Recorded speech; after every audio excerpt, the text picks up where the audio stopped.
দিয়ে দিলাম বুঝছেন তো সেদিন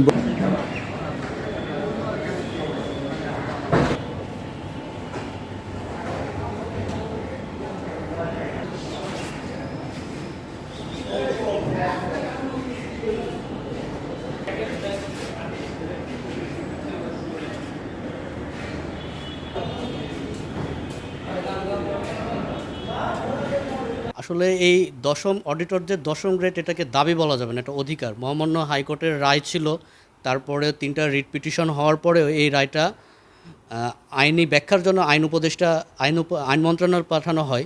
তারপর সেক্ষেত্রে আইন উপদেষ্টা জনাব আসিফ নজরুল স্যার এর সম্পর্কে একটা পজিটিভ ধারণা বা পজিটিভ মতামত দেন যে এই পদটাকে দশম গ্রেডে উন্নীতকরণ করা যাবে।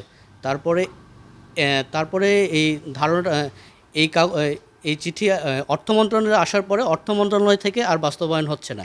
এই অধিকার আদায়ের জন্য কিছুদিন যাবৎ থেকে অডিটররা কর্মবিরতি পালন করছে। এটা গোটা বাংলাদেশে কেন্দ্রীয়ভাবে একটা গোটা বাংলাদেশে সমস্ত অডিটর কর্মবিরতি পালন করছে। তারই পরিপ্রেক্ষিতে আমরাও এই কর্মবিরতিতে অংশগ্রহণ করেছি।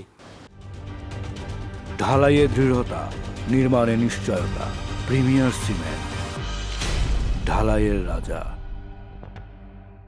আমি ট্রেজারিতে বিল নিয়ে আসছি, আজ কয়েকদিন ধরে ঘুরতেছি, কোনো বিল পাচ্ছি না। আমাদের খাদ্য সাপ্লাই এমনিতেও বাজারে দ্রব্যমূল্যর ঊর্ধ্বগতি, এর মধ্যে এরকম বিল না পেয়ে 2 মাস ধরে কোনো বিল পাইনি। বিল না পাওয়ার কারণে আমাদের সার্বিক খুব মানসিক কষ্ট হচ্ছে এবং ট্রেজারিতে ঘুরতেছি, এটা সবচেয়ে বড় কষ্টের বিষয়। যে তারা আন্দোলন করতেছে তাদের দাবি দেওয়ার জন্য।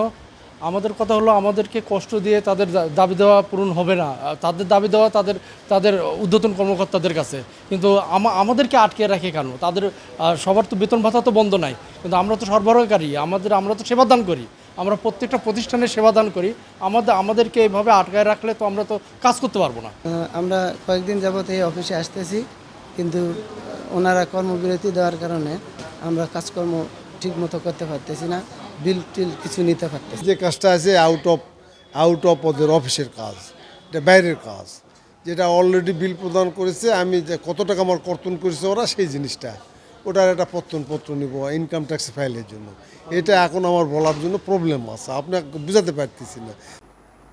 আমাদের অডিট ডিপার্টমেন্টে আমাদের অডিটর 11তম গ্রেডে বেতন পাচ্ছিলেন। তো বিভিন্ন সময় তারা অন্য ডিপার্টমেন্টের তো গ্রেড চেঞ্জ হয়েছে, উচ্চতর গ্রেড পেয়েছে, কিন্তু আমাদের উন্নীত গ্রেড পেয়েছে। এরাও একটা দশম গ্রেডে পাওয়ার জন্য তারা আন্দোলন করছিল। এটা আগে থেকে তাদের দাবি ছিল।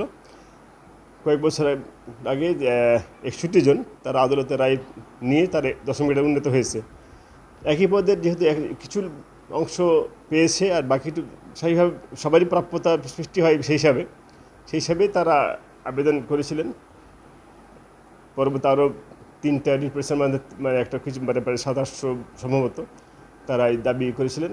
আদালত রায়ও তারা পেয়েছেন। যতটুকু শুনেছি আদালতের রায় ওই পুরো পদের গ্রেডটাকে উন্নত করার জন্য বলা হয়েছিল।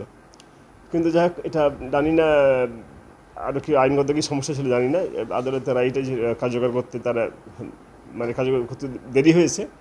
এই প্রেক্ষিতেই তারা আন্দোলনে নেমেছে। মৌখিকভাবে তারা চেষ্টা করেছিল নানানভাবে যেটা কার্যকর করার জন্য, কিন্তু যাই হোক কেন করে নাই এটা জানাই সম্মান পর্যায় থেকে। যাক সেই পর্যায়ে তারা কলম বিরতিতে নেমেছে। ইতিমধ্যে আংশিক তারা দাবি মেনে নিয়েছে, যেহেতু একই পদের ক্ষেত্রে দুটো গ্রেড হওয়ার কথা না, এই যৌক্তিকতার দাবিতে তারা কর্মবিরতি চালাচ্ছে। আশা করছি হয়তো অল্প সময়ের মধ্যে হয়ে যাবে, যেহেতু আমাদের মানে কিছু অংশ হয়ে গেছে, তারা অনুমোদন করেছেন, আশা করি বাকি অংশটা হয়ে যাবে।